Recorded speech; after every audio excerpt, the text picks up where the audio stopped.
Welcome back to the Live Center right now. Getting an update from Duke Energy. They are working to bring all the power out in Durham back online, but it is slow. The initial time was midnight, but this is what the website says right now. We're talking about Durham, the total customers served. There's that number. And then there's the customers without power, right around 8,000. That's the number we're talking about. This is just east of downtown.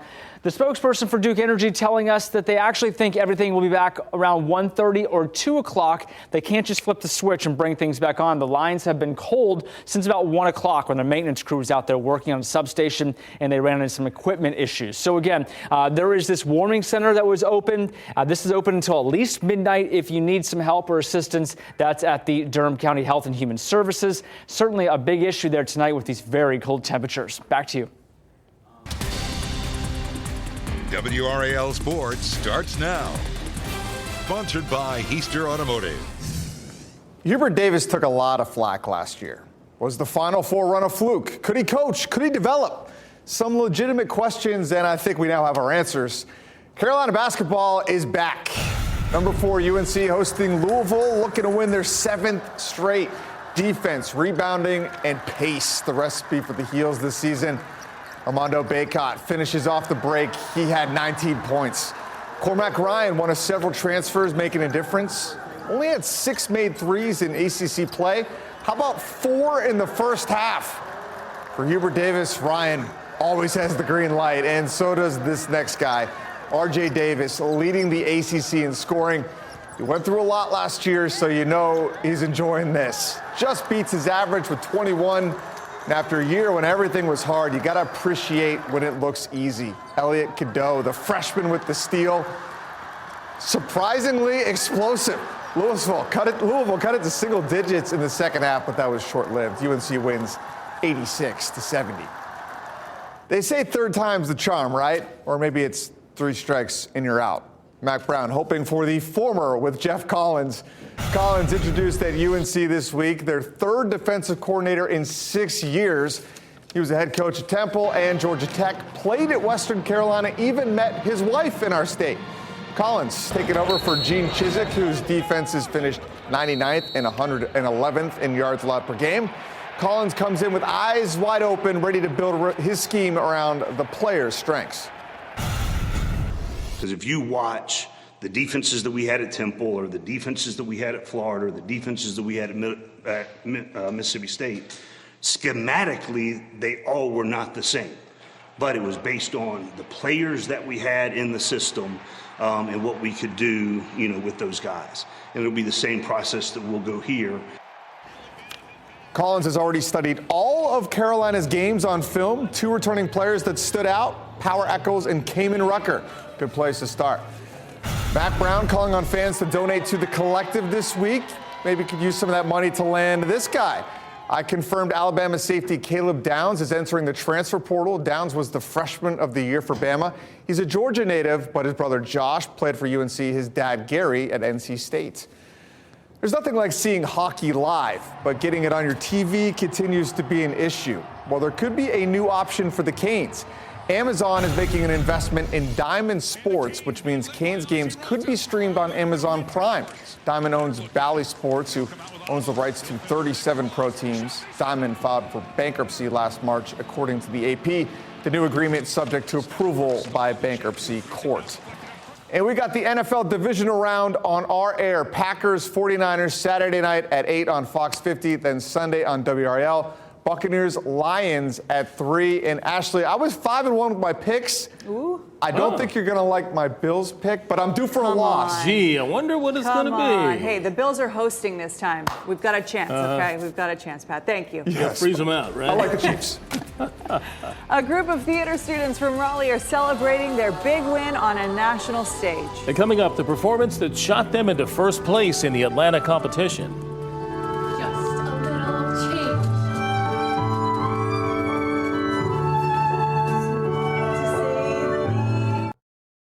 Your number 1 source for local news. This is WRAL, coverage you can count on.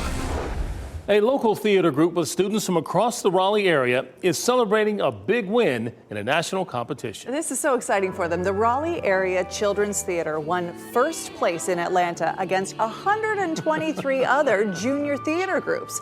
The students ages 9 through 12 performed a 15-minute version of Beauty and the Beast before a panel of judges. Director Amanda Blair Thompson says the students were just focused on doing their best, win or lose. What we can control is what we put into it, being really proud of the show that we create together, being really proud of our work ethic and making sure that we tried 100% our best and that we showed up. Look at those smiles. Oh, yeah. Isn't this fun to watch? This was their reaction when the instructors and the students first learned they had won for the second year in a row, actually. Congratulations, and a really creative take on Beauty and the Beast, by the way. Yeah, very talented young ladies. Yep. Thank you for watching tonight. Make sure to watch our morning news starting at 4:30 for the latest news, weather, and traffic. The Tonight Show with Jimmy Fallon is next. Tonight's guests include Jodie Foster. Have a great night. Police say 72-year-old Wilburn Bell crossed the center line, hit another car head on. The driver of the other car, 72-year-old Wanda Eldridge, was killed. No charges have been filed, but the crash is still under investigation. The FAA has completed its first inspections of the grounded Boeing MAX 9 fleet after the door panel blew out on a flight earlier this month. Now Boeing is fighting for its reputation and facing more inspections from one of its most loyal customers, Alaska Airlines. The NTSB lab in Washington is analyzing that door that exploded from an Alaska Airlines flight. It was supposed to cover an unused emergency exit. The question now is whether the 4 bolts that were supposed to secure it were ever properly attached. Alaska and United Airlines say they have found since then loose bolts on other grounded MAX 9 planes. Alaska Airlines is now sending its own inspectors into Boeing plants in an effort to enhance quality oversight. Today, parents can learn more about plans to consolidate 3 Warren counties elementary schools into one. A public meeting is happening tonight at Marion Boyd Elementary School in Warrenton. School leaders are considering combining that school, Vaughn Elementary, and Northside Elementary. They will talk about the condition of the current schools and the benefits of creating a centralized school. The meeting is happening from 6 to 7:30 tonight. Family and friends of Darrell Williams are continuing their call for justice. They gathered last night for a vigil and balloon release 1 year after Williams died during a scuffle with police officers in Raleigh. Body camera video from January 17th of 2023 shows Williams tried to run from police. He was shocked 3 times with a taser, and that included twice after he could be heard telling officers he had a heart condition. Officers say they suspected Williams had alcohol and marijuana in his car, and they asked to search it. The Wake County DA's office chose not to file charges against the officers. It don't take no 6 officers to take down 1 man. I mean, I think that was wrong. We're told the family is considering legal action. We've reached out to Raleigh Police to find out the status of the 6 officers who were placed on administrative leave. We're still waiting to hear back from them. A shocking discovery in Colorado, a human head found inside of a freezer. We'll walk you through how new homeowners found the remains on their property. Plus, we're learning more about the battle between hackers and Wall Street giants like J.P. Morgan Chase, the concerning amount of threats these companies get daily, and how they're managing it. And this is a live look at Clayton. It is another cold start. We are starting off in the 20s. Meteorologist Elizabeth Gardner will join us after the break with how cold things will get this weekend.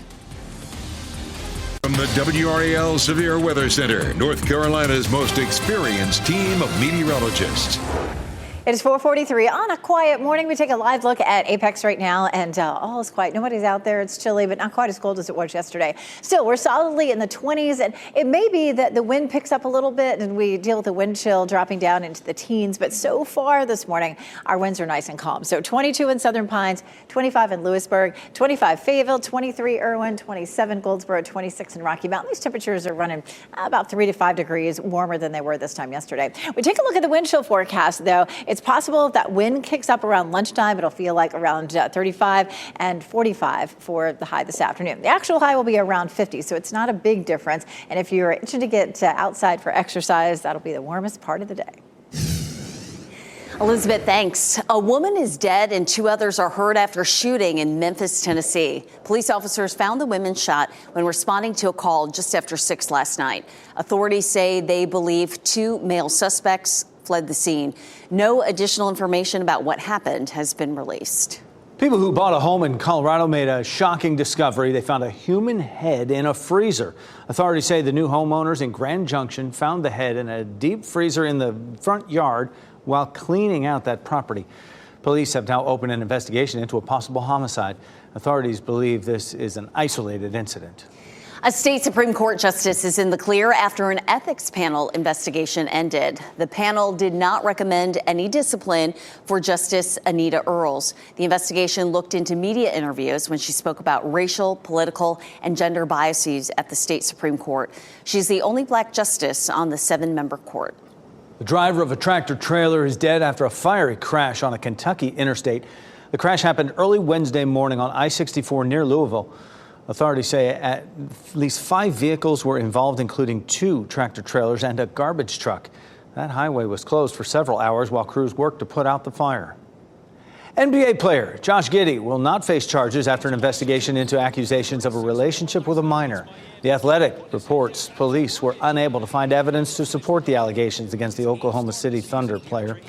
The investigation started in November after photos and rumors began circulating online about Giddey and an underage girl. He's been playing for the Thunder throughout the investigation.